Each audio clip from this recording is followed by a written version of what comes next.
is our topic. Does the number of bands affect total power generation? Before going our topic, we need to explore a scientific question about winds. Wind is a very special thing in our daily life.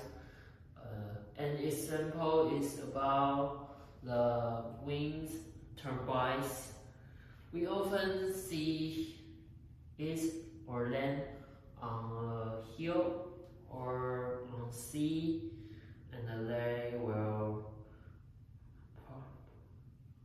generate the power to make us use our light for electronic. So we have a curiosity for this, so we decide this topic.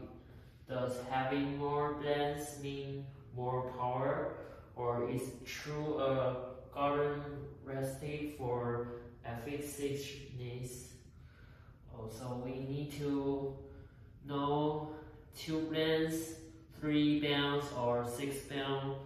Does it will really affect the total power generation? Okay, next. Okay, so before we start to our experiments, we need to first know our variables and the hypotheses. First part is our independent variables. We change the number of bands in testing 2, 3, and 6 bands respectively. Then the controlled variables. Why we need to be controlled this all? Because we need to control all the variables to that our topic have fair. So here are some. We control sun, blends, material, shape, and the surface area, and also its angle of 45. Then here is our hypothesis. We hypothesize that the number of bands will affect power generation. Okay, and here is data calculation. First, each configurants are tested 5 times, and there is our formula. And second is there means Q is the total charge in 1 minute, and I is the average of currents per second, and T is the test time of 16 seconds. Yeah. Okay, and here looking at our library. This library is talking about total power generation of wind turbines for per minute, and the left right is the total power generation, and this slide is about number of bands. To left to right is 2, 3, and 6. And now we see the results. First, 2 is the middle result for it, and the 3 is the highest result, and the 6 is the lowest result. So we can answer our topic that 3 maybe is the best reserve for our experiments. Okay, and now we talk about the data latency and the organization.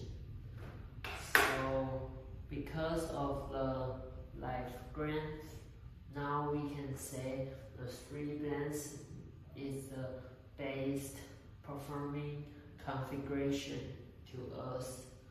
And now we are talking about why the 2 bands and the 6 bands are worse than the 3 bands. We first talk about 2 bands. We think that it has the smaller surface area than 3 bands. So the 2 bands, they cannot to catch too much wind energy, and they will cause them cannot to generate too much power than 3 bands. And now we talk about another 6 bands. Why the 6 bands perform worse than 3 bands?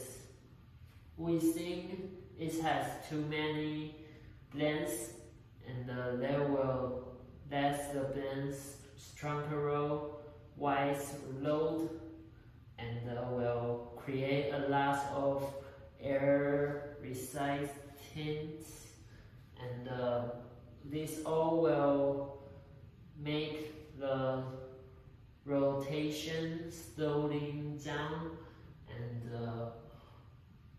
we can say the extra bands will become a burden to this structure. So the 3 bands is the best performing configuration. Okay, and finally is our conclusion. Our experiment validates our hypothesis. The numbers of bands will affect the power generation, and the best number of bands is 3 bands. It can make a perfect balance between to catching the wind energy, and it also can to overcoming the burden of their whites and the dry. So that's why we often see on a hill, on sea, or on the bank, we see the wind turbines always to use the 3 bands design. Then now we can know what they mean. And thanks for watching or listening of our reports.